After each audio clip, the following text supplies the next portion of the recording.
नमस्कार, मैं मिथिलेश कुमार बिहार शिक्षा परियोजना पूर्णिया के सौजन्य से हिंदी भाषा के एक टीएलएम किट का प्रयोग करने बता रहा हूँ। यह है, इसके द्वारा हम बच्चों को समान अर्थ वाले शब्द और विपरीतार्थक शब्द के बारे में बताते हैं। जैसे कि हमारे पास इस टीएलएम किट में कुछ प्लेट्स दिए हुए हैं।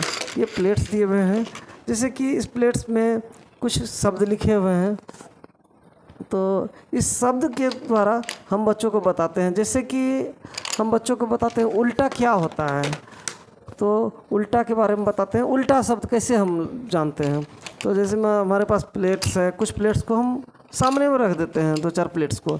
बच्चों को चारों बगल से बैठा कर पूछते हैं कि इसमें से बताओ। जैसे कि ये सुबह हुआ, तो सुबह का उल्टा क्या होगा, तो बच्चे देखते हैं, सारे शब्द को देखते हुए शाम हुआ, बच्चे निकालते हैं।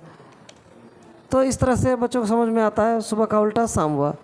अब इसको हम दूसरे तरीके से बच्चों से प्रैक्टिस कराते हैं कि जैसे कि ढेर सारे बच्चे हैं, उनको डिफरेंट टाइप का कार्ड्स दे दिए। अब एक हम लेते हैं भारी।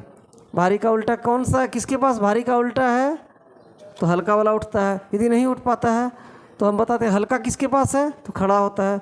तो सब बच्चों को समझ में आता है कि ये उल्टा शब्द है, इसका मतलब भारी का उल्टा हल्का हुआ। इसके अलावा समानार्थक शब्द या पर्यायवाची शब्द, जैसे बच्चों को बताते हैं कि बच्चे आपका नाम क्या है, तो सोनू है, तो वो घर में क्या कहता है, तो सोनू का मोनू कहता है घर में।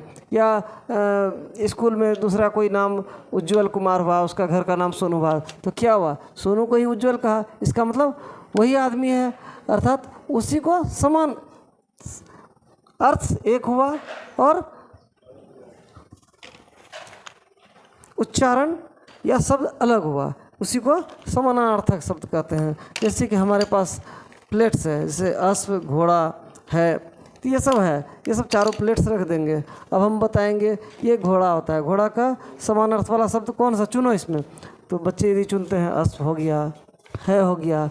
अब बच्चे नहीं चुन सके, हम उनको बताएंगे कि ये घोटक भी उसी का नाम है, तारक भी उसी का नाम है। या हम बच्चों को डिफरेंट कार्ड्स बांट देते हैं, बांट करके हम एक्टिविटी कराते हैं कि घोड़ा है, घोड़ा का समानार्थ वाले शब्द किस किस के पास है, खड़ा हो जाइए। खड़ा होते हैं, वो अपना अपना शब्द बताते हैं। इस तरह से पूरी क्लास को पता चलता है कि घोड़ा का समानार्थी शब्द कौन होता है। इस तरह से हम हिंदी भाषा के पर्यायवाची शब्द और विपरीतार्थक शब्द को बहुत अच्छे और मनोरंजक तरीके से बच्चों को समझा सकते हैं। धन्यवाद।